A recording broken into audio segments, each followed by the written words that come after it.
Hello বন্ধুরা, welcome to সঙ্গে সায়ন। আজকের এই ভিডিওতে আমি তোমাদের একটা হাইব্রিড জবার ভ্যারাইটি দেখাচ্ছি। দেখো, তো এই গাছটা বয়স প্রায় 2 বছরের উপর হবে। আমি নিয়ে এসেছিলাম একটা নার্সারি থেকে।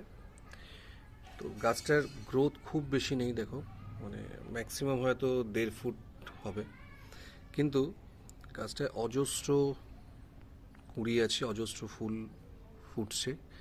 আর এই জবাগুলো স্পেশালি শীতেই হয়, গরমে কিংবা বর্ষাকালে অতটাও ফুল হয় না। কিন্তু শীতে যে ফুলগুলো হয় তার কালারটাও যেরকম ব্রাইট হয়, ফুলের সাইজও বেশ বড় হয়। তো দেখো সাইজটা, এটা এখন অনেকটাই ছোট, কারণ এবারে শীতটা সেইভাবে পড়েনি। শীত যত বাড়বে ফুলের কালার তত ব্রাইট হবে আর তত সুন্দর হবে। এছাড়াও আমার বেশ কিছু জবা আছে, কয়েকটা ফুটেছে দেখাচ্ছে। দেখো, এই এটা একটা হাইব্রিড ভ্যারাইটি, কত বড় দেখো। এটাও আরও সাইজ অনেক বড় হবে। এটা গতকাল ফুটেছিল, তো আজকে শুকিয়ে যাবে। আর একটা এটা আছে, এর ওপরও আমার ভিডিও বানানো আছে। দেখো, এটা যেহেতু গতকালের ফুল, এটা অনেকটা ফেড হয়ে গেছে কালারটা, তো এরও প্রচুর কুঁড়ি হয়ে গেছে। তো এই ধরনের গাছগুলো যদি তোমরা লাগাতে চাও, লাগাতে পারো, খুব ভালো ফুল পাবে। আর অন্যান্য জবার থেকে, যেমন ধরো পুনে ভ্যারাইটি বা আমাদের দেশি যে জবাগুলো আছে, সেগুলোর থেকে এগুলো অনেক সুন্দর হয়। আর শীতকালে এই গাছগুলো যখন অনেক ফুল হবে তখন দেখতেও খুব সুন্দর লাগে। এগুলোর জন্য খুব বেশি পরিচর্যার প্রয়োজন হয় না, শুধুমাত্র একটু ভালো মাটির দরকার। আর একটু যত্ন নিতে হবে বলতে একটু সার দেওয়া, তার সঙ্গে সময় মতো ওষুধ দেওয়া গাছে, মানে ইনসেকটিসাইড, ফাঙ্গিসাইড এগুলো একটু দেওয়া, কারণ জবা গাছের পোকার আক্রমণটা খুবই বেশি হয়। তো আমারও দেখো এখানে কত পোকা আছে, এখানে দেখাচ্ছি তোমাকে। এই যে দেখো, তোমাদের কুঁড়িগুলো পুরো পোকায় ভরে গেছে। তো আমি একতারা স্প্রে করেছিলাম, তো আর অনেকটা কমেছে। তো জবার বেস্ট ওষুধ হচ্ছে একতারা। অন্তত 15 দিন অন্তর অন্তর যদি একতারা দিতে পারো, তাহলে জবা গাছে পোকার আক্রমণটা খুব বেশি হবে না। তো এই গাছগুলোতে যদি ভালো ফুল পেতে হয়, তাহলে সব থেকে আগে যেটা করতে হবে সেটা হচ্ছে ভালো মাটি তৈরি করা। ভালো মাটি তৈরি করা মানে মাটির মধ্যে বালির পরিমাণ, সারের পরিমাণ সব কিছু ঠিকঠাক রাখতে হবে। আমি যেরকম করে থাকি, যে তোমার 60% বালি নিই, মাটি নিই, তার সঙ্গে একটু বালি মেশাই। আর 40% আমি দিই খাদ, অর্থাৎ ভার্মি কম্পোস্ট কিংবা গোবর সার, যেটা তোমাদের কাছে থাকবে। আমি ভার্মি কম্পোস্টটাকে প্রেফার করি, কারণ আমি আগেও বলেছি গোবর সার দিলে যে সমস্যাটা হয় সেটা হচ্ছে আগাছা, প্রচুর আগাছা। দেখো, প্রচুর আগাছা হবে, যত তুলবে আবার নতুন আগাছা হবে। ভার্মি কম্পোস্টে এই ব্যাপারটা অতটাও থাকে না। যাই হোক, যে যেটা পছন্দ করো, যার কাছে যেটা আছে সেটা তোমরা দিতে পারো।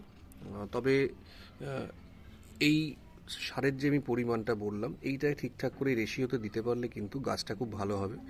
আর জবা গাছের গোড়ায় জল জমলে যেহেতু গাছের খুব ক্ষতি হয়, তাই এমনভাবে মাটিটা তৈরি করতে হবে যাতে জল যেন না জমতে পারে। তার জন্য একটু লাল বালি, অর্থাৎ হাউস বিল্ডিং স্যান্ড, যেটা সাদা বালি নয় কিন্তু লাল বালি, সেই বালি মাটির সঙ্গে মিশিয়ে দিতে হবে। এটা যেমন আমার একটা 10 ইঞ্চি টব, এই 10 ইঞ্চি টবে মোটামুটি এরকম 3 থেকে 4 মুঠো বালি তোমরা মিশিয়ে দিতে পারো। তার সঙ্গে গোবর সার দিয়ে দিলে বা ভার্মি কম্পোস্ট দিলে, সঙ্গে একটু হাড় গুঁড়ো, শিংকুচি মিশিয়ে এটাকে ভালো করে মিক্সড করতে হবে। করে এটাতে তোমরা গাছ বসাতে পারো। যেহেতু কোনো রাসায়নিক সার তোমরা দিচ্ছ না, তাই রাসায়নিক সার না দেওয়ার জন্য সরাসরি আমরা গাছ বসাতে পারি, কোনো অসুবিধা হবে না। আর যদি মনে করো যে সরিষার খোল, নিমখোল দিয়ে বসাবে, তাহলে আমি বলবো সরিষার খোল, নিমখোলটা মিশিয়ে অন্তত 1 সপ্তাহ শুধুমাত্রই মাটিতে জল দিয়ে মাটিটাকে ভালো করে পচিয়ে নিতে হবে। ভালো করে ডিকম্পোজড হয়ে গেলে সারগুলো তারপর বসাবে, নাহলে কিন্তু গাছের ক্ষতি হবে। আর ছোট গাছ নিয়ে এসে সরাসরি 10 ইঞ্চিতে না বসিয়ে তোমরা প্রথমে একটা 6 ইঞ্চি টবে বসিয়ে গাছটাকে একটু ভালো করে গ্রো করে তারপরে বড় পটে দিতে পারো, তাহলে গাছের গ্রোথটা ভালো হবে। আর যখন ঠিক বর্ষার সময় সময় গাছে একটু কাটিং করতে হবে, তাহলে কী হবে, আবার নতুন ব্রাঞ্চ বেরোবে। দেখো এখান থেকে কত নতুন নতুন ব্রাঞ্চ বেরোচ্ছে। তো এগুলো আস্তে আস্তে বড় হবে, যত বেশি ব্রাঞ্চ তত বেশি ফুল। তো এইভাবে একটু যত্ন করলে তোমরা প্রত্যেকেই কিন্তু ভালো ফুল পাবে।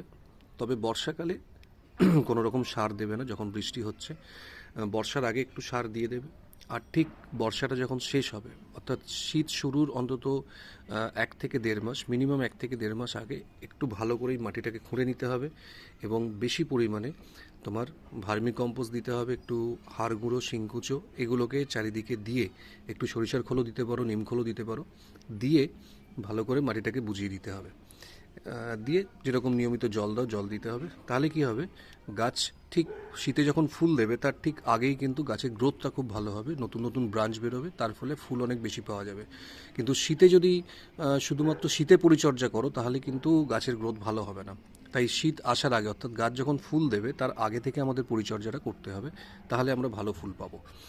আর মাঝে মাঝে এই শীতে এনপিকে 19-19-19 তোমরা স্প্রে করে দিতে পারো পুরো গাছে।